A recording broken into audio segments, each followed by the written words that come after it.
My name is Michael, I'm 45 years old, and just over a year ago I discovered that the woman I had shared my bed with for a decade not only had no heart, but saw our own child as a bargaining chip to buy herself a life that, according to her, I could never give her. That day, as I listened to her talking on the phone in the kitchen, my world came to a complete stop. She wasn't talking about a divorce or a normal separation. She was talking about giving up Ethan, our 5-year-old son, to a wealthy couple of complete strangers, simply because he deserved a better future, and because she, of course, deserved a generous payout for making the process easier. In that moment, a cold ran down my spine, and a heavy silence settled deep in my lungs. I didn't scream. I didn't break anything. I just stood there, hidden in the hallway shadows, realizing that the man who had walked into that house no longer existed. I became a stranger to her, but the only real protection my son had left. She thought I was weak, a predictable man who would accept defeat with tears in his eyes. What she didn't know was that she had just awakened a calculated man who wouldn't stop until he watched her lose everything. If you like stories where betrayal has consequences and justice arrives without warning, leave a like and subscribe. Here, we share real stories of revenge and lessons that are never forgotten. The real story begins now, and I can promise you the price she paid was far higher than she ever imagined. To understand how we reached that point, I need to explain who I was and who Laura was. For 13 years, I believed we were the perfect team. I worked at an auditing firm, a stable job, the kind that lets you pay a mortgage, own a decent car, and go out to dinner on weekends. We weren't rich, but we never lacked anything. I always saw myself as a man of order, of routines. I believed stability was the language of love. Laura, on the other hand, always had a different kind of hunger. She was beautiful, with a natural elegance that stood out even when she went to the grocery store, but behind her eyes there was always a spark of dissatisfaction. I watched her flip through luxury magazines, stare at sports cars passing by with a mix of envy and longing. Back then I called it healthy ambition. I was wrong, painfully wrong. When Ethan was born, I thought that hunger would finally fade. For the first few years, she seemed transformed. She looked devoted, but now I understand she was just playing a role, the role of the selfless mother in a middle-class home. The problem started when I turned 40. My career stalled a little, the promotion we expected never came, and our finances stayed flat. To me, stability was success. To Laura, it was a social death sentence. She began to pull away, spent more time on her phone, started moving in circles of friends whose lives revolved around cosmetic surgeries and trips to islands I could never afford. I came home exhausted, the smell of office coffee clinging to my clothes, and she wouldn't even look up from her screen. Silence became our most frequent guest at the dinner table. I remember one night months before the great betrayal. We were eating dinner when she simply put her fork down. She stared at me with a coldness I had never seen before. She said she was tired of just surviving, that Ethan needed connections, last names that opened doors, not just a father who read him bedtime stories. I laughed, thinking it was another midlife crisis. I told her Ethan had us, and that was all that mattered. She didn't reply. She stood up, left her plate nearly full, and walked into the bedroom. That was the first warning, the first crack in the wall, but I was too busy trying to be a good provider to see the collapse coming. I started noticing strange things, late-night calls, documents disappearing from my home office, and above all, a total emotional detachment from our child. Ethan came to me for everything. If he scraped his knee, it was me. If he was scared at night, it was my hand he reached for. Laura was physically present, but her mind was elsewhere, scheming. What I didn't know was that she had already contacted her solution.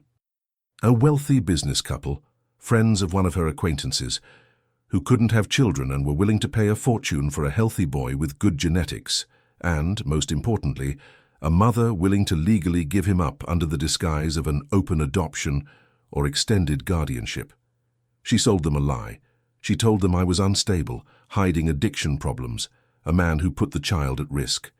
She painted a picture of desperation, where she was the hero trying to save her son from a negligent father. While I woke up at 6 every morning to work and secure my family's future, she met them in luxury hotels to negotiate the transfer of my own son.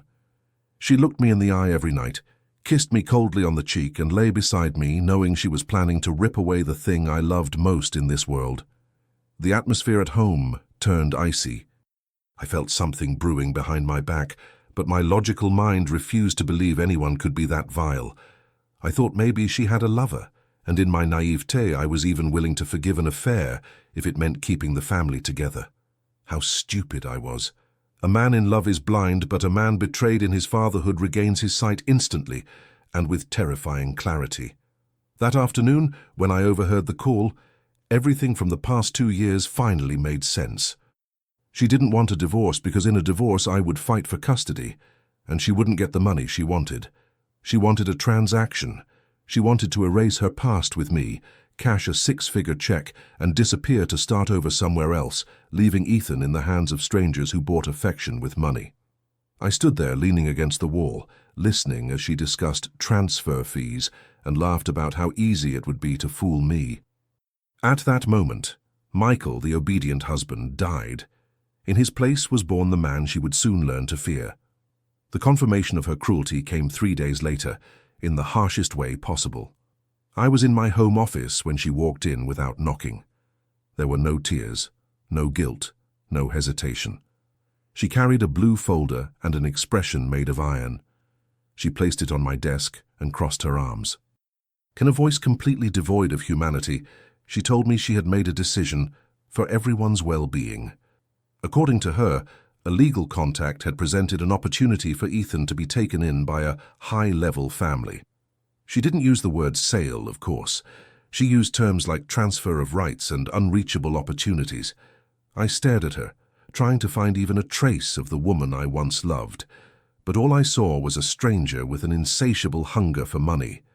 With technical coldness, she explained that the couple had already deposited a down payment into an account in her name, and that, if I signed the documents, she would give me a portion so I could rebuild my life without burdens. She called me a burden. She called her own son a financial opportunity. In that moment, my blood froze. I didn't explode. I didn't jump at her. I simply picked up the folder, flipped through the pages, and saw how they had fabricated false psychological reports about me. They described me as a man prone to violence, with depressive episodes that made me unfit to raise a child. She had been collecting every moment of my exhaustion, every time I fell asleep on the couch after a 12-hour workday, and turning it into evidence of negligence. The most painful part was seeing the photos of Ethan that she herself had sent to those strangers, like someone sending out a product catalogue. When I looked up, she had a small smile on her face, almost triumphant. She told me that if I tried to fight back, she would use those reports to have me thrown in jail or committed to a psychiatric hospital, and that Ethan would end up with that family anyway, while I'd be left on the street with nothing. "Sign it, Michael. Do it for him, or at least do it for yourself," she said before walking out, leaving me with the deepest emptiness a man can feel. That same night, humiliation became physical. She forbade me from entering the master bedroom. She had changed the lock while I was still in the office, trying to process her betrayal. My suitcases were already in the hallway next to the front door. Ethan was crying in his room. I could hear him through the walls, calling for me, asking why his mother was yelling. When I tried to go to him to comfort him, she stepped in front of me. She pressed a hand against my chest and shoved me with a contempt that burned my skin. She told me that if I set foot in the child's room, she would call the police and activate the domestic violence report she already had drafted on her phone. I was forced out of my own home at midnight, carrying 2 suitcases and a shattered heart, listening to my son's cries fade behind me. I stood on the sidewalk, staring at the windows of the house I had broken my back to pay for over the years. She was up there, probably planning how to spend the money from selling our son. The sense of injustice burned like acid in my throat. I had lost my home, my reputation in the eyes of those bought lawyers, and most importantly, my child had been taken from me under the threat of a perfectly crafted legal lie. What Laura didn't account for was that I wasn't the weak man she believed me to be. She thought my silence was submission, that my patience was cowardice. She was wrong. That night, as I walked toward a cheap roadside hotel, I wasn't thinking about where I would sleep. My mind was replaying every transaction, every conversation I had overheard, every weakness of Laura that I knew better than anyone. She wanted a legal and financial war. I was going to give her a surgical execution. She believed she had already won because she had the paperwork and the connections of those wealthy people. She believed she had erased me from her life for good. But as I closed the door of that hotel room, I made myself a promise. Ethan would come back to me and she would end up wishing she had never been born. Rage didn't blind me. On the contrary, it gave me a clarity I had never known before. The first step in my transformation was understanding that I had nothing left to lose, and a man with nothing to lose is the most dangerous predator there is. I moved into a small apartment, far from the reach of her informants. For the first 72 hours, I didn't sleep. My life turned into a table covered with documents, bank statements, and recordings. Laura made the mistake of underestimating my profession. I'm an auditor. My mind is trained to find irregularities where others only see order. I knew that if I wanted to get Ethan back and destroy his mother's plan, I couldn't use force. I had to use precision. The first thing I did was contact an old colleague, Richard, a man who operated in the shadows of the financial and legal system. We met at a discreet cafe. There were no hugs, no small talk. I placed the blue folder on the table. Richard reviewed it in silence, adjusting his glasses.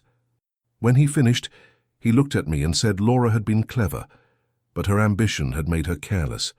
The couple she planned to buy my son weren't just wealthy business people. They had a history of shady deals and couldn't afford a legal scandal. Laura wasn't just selling our child. She was negotiating with people who lived on the edge of the law. We began the counterattack. While she spent her days shopping and showing off her newfound freedom, I traced every dollar of the initial deposit they had paid her. I discovered that Laura had hidden the money in an undeclared account, committing tax fraud and asset concealment during the separation process she had already initiated on her own. My goal wasn't just to stop the illegal adoption, it was to dismantle her credibility before any judge who reviewed the case. I used my personal savings, the ones she never knew existed, to hire a private investigator. I needed visual proof of her meetings with that couple. For weeks, I received photos and videos of Laura in luxury restaurants, laughing and toasting with the buyers of my son. In every image, she looked radiant, without a trace of guilt. Those files were pure gold. Every time I felt the urge to go to her house and rip Ethan from her arms, I forced myself to breathe deeply and count to 10. Patience was my deadliest weapon. One wrong move, and she would activate the false domestic violence report, and I would lose my son forever. The final strategic detail surfaced when I discovered that Laura had forged my signature on a consent form allowing international travel. She planned to take Ethan out of the country and hand him over abroad, far beyond local jurisdiction. That was her fatal mistake. Forgery of federal documents isn't punished with a simple fine. At that point, I had the bait, the line, and finally the knife. I quietly rebuilt my image. I gathered statements from neighbors, Ethan's teachers, and co-workers who testified to my integrity and character. All the while, Laura, drunk on arrogance, neglected her responsibilities, leaving Ethan with underpaid nannies while she went out celebrating her future wealth. The case file against her grew thicker every day. Emotional abandonment, fraud, forgery, and conspiracy for child trafficking. Richard and I prepared the legal ambush for the day the deal was supposed to close. Laura believed that day she would receive the rest of the money and finally get rid of the burden. I made sure that day would be the last one she spent free, or at least with her reputation intact. My legal ally prepared an emergency motion and an immediate restraining order based on clear evidence that the child was in imminent danger of being taken out of the country illegally. Every night before falling asleep in that empty apartment, I looked at a photo of Ethan. I whispered a promise that Dad was close, that we just needed a little more time. My anger had transformed into a cold, efficient engine. Her betrayal no longer hurt me, her stupidity fueled me. She thought she had left me on the street, broke and humiliated. She never realized that by taking everything from me, she gave me the time and freedom to become her worst nightmare. I was ready. The stage was set.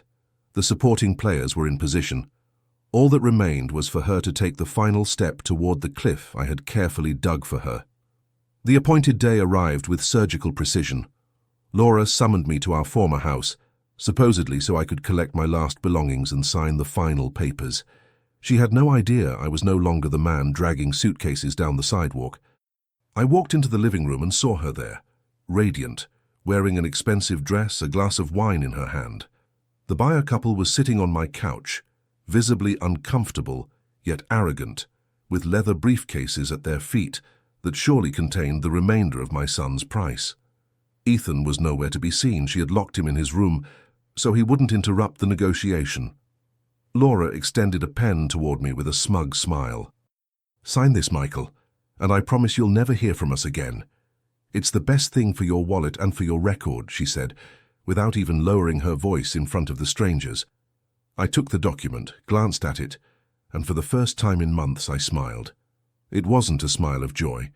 It was the expression of a hunter watching his prey step into the trap.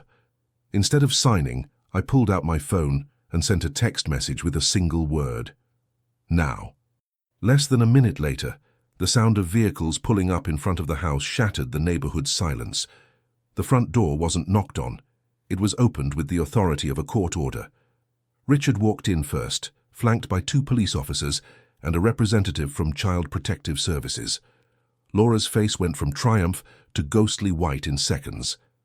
The wineglass slipped from her fingers and shattered on the floor, staining the carpet a deep red that looked disturbingly like blood. "What is this?" she screamed, trying to regain control. But it was already over. Richard laid everything out on the table: transcripts of her phone calls, photos of her secret meetings, and most importantly, the forensic report proving my signature had been forged on the international travel consent documents. The buyers tried to stand and flee, but the officers blocked their path. They weren't legitimate business people. They were under investigation for illegal adoptions. The police presence in my house was the result of a federal complaint I had personally finalized that very morning. I stepped closer to Laura. She was trembling, eyes wide with panic.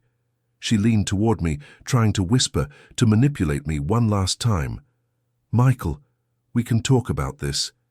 Think about Ethan," she stammered. I stopped her with a sharp gesture without touching her.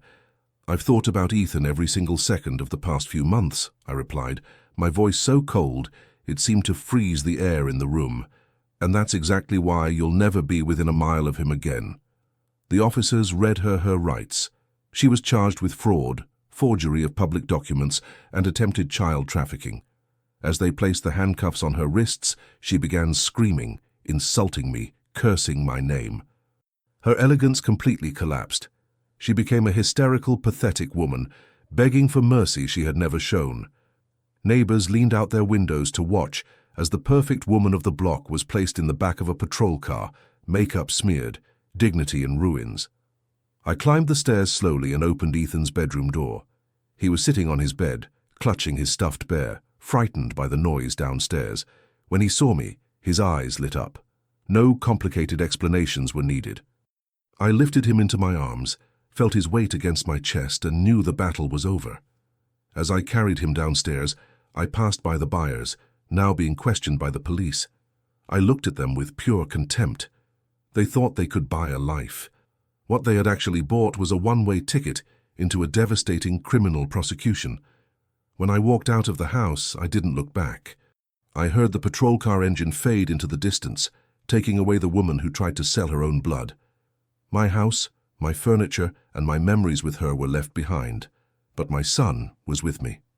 Justice hadn't been a miracle. It had been a calculation. Laura wanted a life of luxury in exchange for Ethan's childhood. She ended up with a criminal record and a cold cell. I felt no pity, only the deep satisfaction of knowing that, in my world, debts are paid with interest.